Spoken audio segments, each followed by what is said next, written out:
Hello and welcome to State Scoop TV. I'm Jake Williams. Today we're with Sean Vinck. He's the Deputy Chief Information Officer for the great state of Massachusetts. Sean, thanks for being here with us today. Thank you for having me. Absolutely. So Sean, take us through your public sector journey. How did you get where you are now, and what have you really learned? What have you picked up along the way? Sure, I'd be happy to talk to you about that. I started my career out of law school working in state government in Illinois. For 2 years I worked for the Speaker of the Illinois House and had an interesting career there working on tax and utility issues. I was then hired by the man who was then the Lieutenant Governor of Illinois, Pat Quinn, to serve as his legislative counsel. 2 years later, the governor was impeached and removed from office, and my boss became governor. I worked for then Governor Quinn for 6 years. I did 4 of those as State Chief Information Officer from 2011 to 2015. Had an interesting experience in Illinois. My first job in the Quinn administration was being in charge of legislative affairs.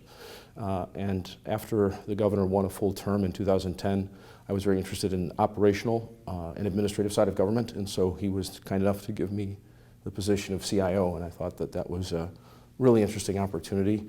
Stayed in that for 4 years. Subsequent to 2015, I was asked to go to the state of Oregon by my friend who is the Chief Information Officer there, Alex Pettit, and I worked alongside Alex in the Department of Administrative Services, which is Oregon's largest administrative agency. And I really was there as a senior advisor to Alex working on procurement issues, and I helped them with some enterprise technology solutions. We did re-platforming of the statewide telecommunications infrastructure for state government, and I led that process. I worked on a few other legislative issues for them as well. There was a significant bill passed in Oregon, which I negotiated for Alex and the Department of Administrative Services, establishing the role of the CIO. Earlier this year, I got a call from a man in Massachusetts named Mark Nunnally, who's now the Executive Director of Mass IT, and he told me about Governor Baker's vision for reforming information technology in the Commonwealth. And Mark is a really experienced and impressive man, and I was intrigued at the opportunity. So that's where I'm at now. That's great. And tell us a little bit about that latest role. I mean, not only as Deputy Chief Information Officer, but Chief Procurement Officer as well. Obviously that's a huge responsibility, and you must be working on a lot of stuff. So tell us a little bit about what's going on in Mass IT. Yeah, sure. So lots of things going on. The governor's administration has identified technology as an enterprise top priority. As a result of that, Mark has been given a special charge to govern all IT in the Commonwealth. He reports directly to the governor. I report to Mark. We have new legislation which has been passed and is now law, but hasn't been fully actualized about what the authority and responsibility of Mass IT is. So one of the things that we're thinking about is enterprise-wide procurement for technology. We feel like there are inefficiencies in the procurement process, and we think that a lot of project failures and problems have their nascent stage in the procurement process.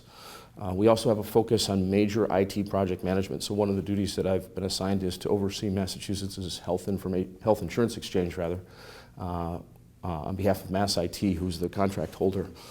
There have been some project problems in the past in that initiative. So in addition to procurement, major project management, we're also looking at reworking the digital face of the Commonwealth, and so we have a major flow of work focused on that. We're also very interested in information technology security, and so Mark has identified that as a top priority. And then we're also interested in looking at our data center and figuring out how to get better quality, more efficient services at a lower cost. And so those are things that I've had experience in, and if you notice, procurement is kind of a common thread through all of them. My background professionally is I'm an attorney, and so I'm particularly attracted to public sector procurement, especially in technology. When I was in Illinois, spent a lot of time thinking about those issues, and Massachusetts has a different set of laws, quite frankly, that are pretty progressive and open. So there's very interesting opportunities for the Commonwealth to partner with private sector firms and other governments to do interesting things in technology. That's great. And so you mentioned procurement, but tell us a little bit more about what aspect of your job, what aspect of state IT in general are you most passionate about? What really gets you coming to work every morning? Oh, I always say that we kind of have twice the hurdles that people in the private sector do. I'm really interested in using technology as a driver to to make organizational change happen.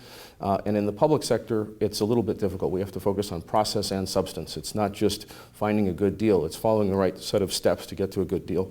And I'm very interested in working in the space between law and process on the one hand, and then substance and outcome on the other hand, and trying to reconcile the two. And I feel like I've had some success in my career, and I think that there are a lot of opportunities for Massachusetts to be successful. Right now we're looking at changing the driver's license and vehicle registration system for the Commonwealth. It should be a very successful initiative, and Mass IT has been involved, and me in particular, in negotiating the contract with the vendor that's been selected, and we feel that this is a model that will hopefully inspire other similar kinds of efforts on the part of other agencies to achieve better results for taxpayers. That's great. And how would you say, either your state or maybe you personally, how would you say you've been on the forefront of innovation? Yeah, so I would like to say that I think that's a little bit too ambitious to say that I'm at the forefront of innovation, but I would like to think that I've made some contributions in my career. One of the things that I was proud of that we did in Illinois, which I thought was fairly innovative, was we were looking at replacing our Medicaid Management Information System, MMIS. Every state has one. This is the billing system for the Medicaid program, state, federal health care program for those of limited means. We felt that it was an enormously risky project to undertake, particularly since we were also doing the Affordable Care Act at the same time. Worked with a colleague in the state of Michigan, David Bean, which had implemented in 2006 an MMIS system for that state and had been certified by the Center for Medicare and Medicaid Services. And so we initiated discussions with them about using Michigan's MMIS system as a cloud-based software as a service form of MMIS rather than undertaking our own custom development in Illinois. And there were a lot of benefits to this. Number one is it was a lower risk initiative than doing our own system. Lower cost because Michigan had borne a lot of the upfront payments. We were able to get the approval of the federal government to pursue this.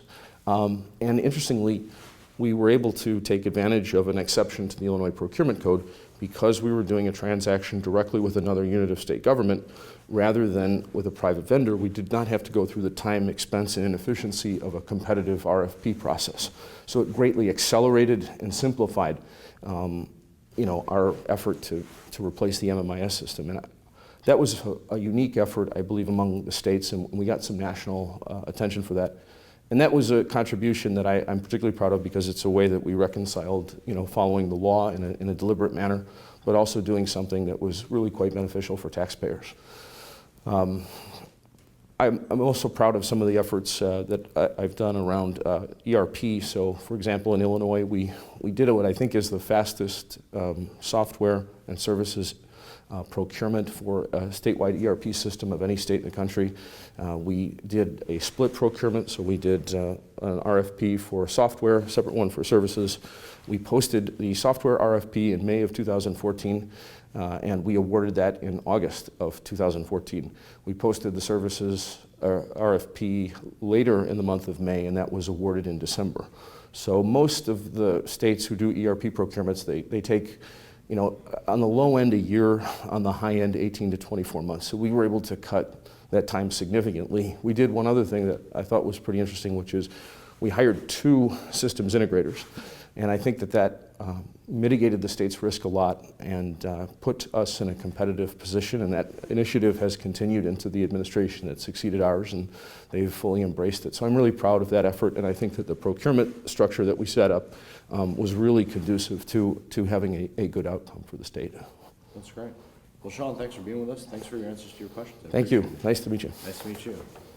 For more about what Sean's doing in Massachusetts and what's going on in Mass IT, check out statescoop.com and subscribe to the Daily Scoop newsletter. Again, I'm with Sean Vinck. He's the Deputy Chief Information Officer for Massachusetts. I'm Jake Williams. Thanks for watching.